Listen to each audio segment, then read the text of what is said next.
Hello, welcome back to the channel. Today, we dive into planning a marketing campaign using Airtable, your 2025 guide. First things first, let's create a new base by clicking on the plus new base button on your Airtable dashboard. We do this because every marketing campaign needs a unique space to keep track of all the moving parts. Now that we've done that, it's time to set up our tables. Use the plus add a table button and name it something like campaign tasks. This is where we will manage all the tasks related to our marketing campaign. The reason we do this is to ensure that everything is well organized and nothing slips through the cracks. Next up, it's time to define the columns in our table. Start by naming your first column, task name. Then add other columns like due date, assigned to, status, etc.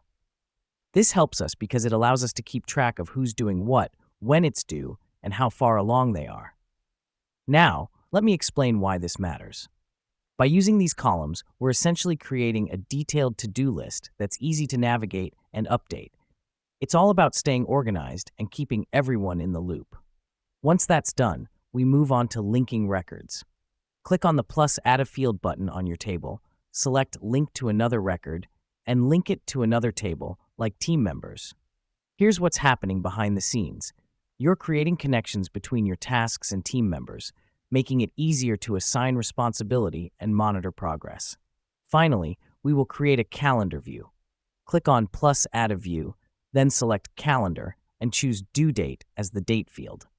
This helps us because it visually represents your tasks and deadlines, making it easier to plan and manage your campaign.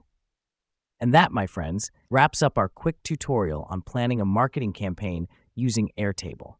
With these steps, you're well on your way to creating a well-organized and effective marketing campaign. Thanks for watching, and until next time, keep those campaigns rolling.